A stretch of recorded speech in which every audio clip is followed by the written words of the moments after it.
પશ્ચિમ ભારતનું એક એવું સપનું જે દાયકાઓથી જોવામાં આવી રહ્યું હતું એ હવે હકીકત બનવાની દિશામાં આગળ વધી રહ્યું છે. અને હા, આ કોઈ સામાન્ય રેલવે લાઇન નથી. આ તો એક એવી જીવાદોરી છે જે આખા વિસ્તારની કાયાપલટ કરી શકે છે. તો ચાલો આજે આની પાછળની આખી વાતને આપણે વિગતે સમજીએ. પણ સવાલ એ થાય કે આખરે 30 વર્ષની લાંબી રાહ પછી આ પ્રોજેક્ટને આટલું બધું મહત્વ કેમ આપવામાં આવી રહ્યું છે? આ માત્ર પાટા નાખવાની વાત નથી, એનાથી ઘણું વધારે છે. તો શું છે એ? ચાલો જોઈએ. તો આજે આપણે આ પ્રોજેક્ટના લાંબા ઇતિહાસથી શરૂઆત કરીશું. પછી એના જે 4 મોટા ફાયદા છે એના પર વાત કરીશું. એ પણ સમજીશું કે આ લાઇન પશ્ચિમ અને દક્ષિણ ભારતને કેવી રીતે જોડી દેશે. કેટલાક રસપ્રદ આંકડા પર નજર કરીશું. અને છેલ્લે એ જાણીશું કે આ સપનાને હકીકતમાં બદલવા માટે હવે કયા પડાવ પાર કરવાના બાકી છે. ચાલો તો શરૂઆત કરીએ પહેલા ભાગથી. જુઓ, આ પ્રોજેક્ટની માગણી કંઈ આજકાલની નથી. લગભગ 30 વર્ષ કરતાં પણ જૂની છે.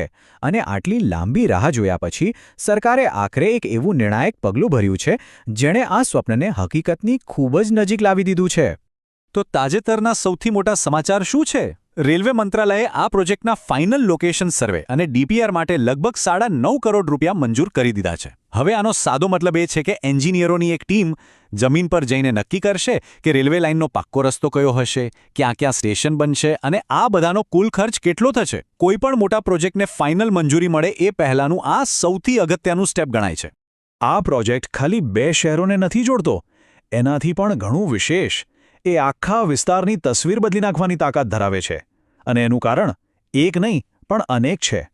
સ્થાનિક લોકો અને ત્યાંના ઉદ્યોગો આને માત્ર એક રેલવે લાઇન તરીકે નથી જોતા, પણ એને પ્રદેશની જીવાદોરી માને છે. અને આ એક જ વાક્ય પરથી ખ્યાલ આવી જાય છે કે લોકોની આ પ્રોજેક્ટ સાથે કેટલી મોટી આશાઓ જોડાયેલી છે. તો ચાલો એના મુખ્ય ફાયદા શું છે એ જોઈએ. સૌથી પહેલું, વ્યૂહાત્મક રીતે આંતરરાષ્ટ્રીય સરહદ નજીક હોવાથી આ લાઇન દેશની સુરક્ષા માટે ખૂબ જ મહત્વની સાબિત થશે. બીજું, ઔદ્યોગિક વિકાસ. બાડમેરની રિફાઇનરી હોય કે લિગ્નાઇટ અને તેલ ગેસના ઉદ્યોગો, માલસામાનની હેરફેર માટે એક નવો અને ફાસ્ટ રસ્તો ખુલી જશે. ત્રીજું છે પર્યટન. રામદેવરા અને નાકોડા જેવા મોટા યાત્રાધામો સુધી પહોંચવું એકદમ સહેલું બની જશે, જે ટુરિઝમને જબરદસ્ત બૂસ્ટ આપશે. અને છેલ્લું પણ સૌથી અગત્યનું, સામાજિક જોડાણ. દક્ષિણ ભારતમાં કામ કરતા આ વિસ્તારના લાખો લોકો માટે ઘરે આવવા જવાનું હવે ખૂબ જ સરળ અને સસ્તું બની જશે. સારું, તો હવે એ જોઈએ કે આ રેલવે લાઇન નકશા પર દેખાશે કેવી, ક્યાંથી પસાર થશે અને કેવી રીતે દેશના પશ્ચિમ અને દક્ષિણ છેડા વચ્ચેનું અંતર ઘટાડી નાખશે. અત્યાર સુધી કેવું હતું કે પશ્ચિમ રાજસ્થાનથી કોઈને દક્ષિણ ભારત જવું હોય તો બહુ લાંબા અને ભીડવાળા રસ્તેથી જવું પડતું.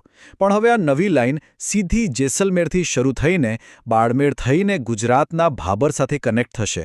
અને ત્યાંથી અમદાવાદ થઈને પુણે, બેંગલુરુ અને ચેન્નઈ જેવા શહેરો સુધી પહોંચવા માટે એકદમ ટૂંકો અને ઝડપી રસ્તો મળી જશે. આનો સીધો ફાયદો રાજસ્થાનના જેસલમેર, બાડમેર અને નવા બનેલા સાંચોર જિલ્લાના અનેક તાલુકાઓને મળશે.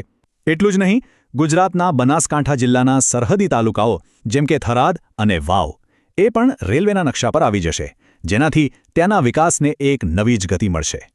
કોઈપણ મોટા પ્રોજેક્ટની વિશાળતા સમજવી હોય ને તો એના આંકડા પર નજર નાખવી પડે. અને સાચું કહું તો આ પ્રોજેક્ટના આંકડા ખરેખર આંખ પહોળી કરી દે એવા છે. જરા વિચારો, આ રેલવે લાઇનની કુલ લંબાઈ 350 કિલોમીટરથી પણ વધારે હશે. રણ અને સૂકા પ્રદેશમાંથી પસાર થતો આ એક લાંબો અને ખૂબ જ પડકારજનક રૂટ બનવાનો છે. અને આ લાંબા રૂટ પર નાના મોટા મળીને કુલ 31 રેલવે સ્ટેશન બનાવવાની યોજના છે. આમાં નવા જંકશન, ક્રોસિંગ સ્ટેશન અને નાના હોલ્ટ સ્ટેશન પણ આવી ગયા.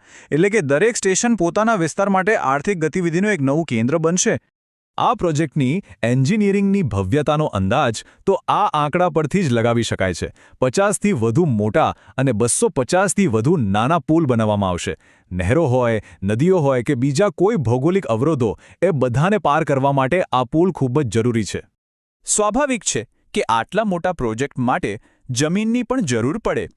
તો કુલ 1200 હેક્ટરથી પણ વધુ જમીન સંપાદિત કરવામાં આવશે, જેમાંથી લગભગ 80% જમીન રાજસ્થાનમાં આવશે અને બાકીની 20% ગુજરાતમાં. તો સર્વેની મંજૂરી મળી ગઈ એ તો બહુ સારી વાત છે.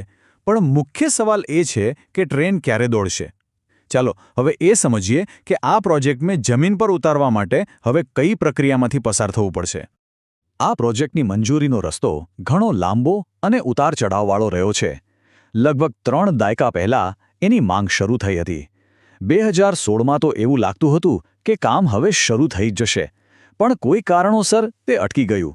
અને હવે આ સર્વેની મંજૂરી મળતા એમ કહી શકાય કે આખરે એક નવી અને મક્કમ શરૂઆત થઈ છે. તો હવે આગળનો રસ્તો કેવો હશે?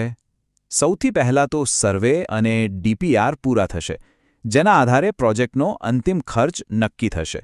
એ પછી આ પ્રસ્તાવને આર્થિક બાબતોની કેબિનેટ સમિતિ પાસે અંતિમ મંજૂરી માટે મોકલવામાં આવશે. અને એકવાર ત્યાંથી લીલી ઝંડી મળી જાય પછી જમીન સંપાદનની પ્રક્રિયા અને એ પછી બાંધકામનું કામ શરૂ થઈ શકશે. અને આ એક વિચારવા જેવો સવાલ છે, ખરું ને?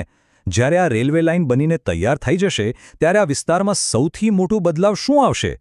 શું એ દેશની સુરક્ષામાં સૌથી મોટો ફાળો આપશે, કે પછી કોઈ ઔદ્યોગિક ક્રાંતિ લાવશે, કે પછી એક સામાન્ય માણસની જિંદગીને સરળ બનાવવી એ જ એનું સૌથી મોટું યોગદાન ગણાશે? આનો સાચો જવાબ તો આવનારો સમય જ આપશે.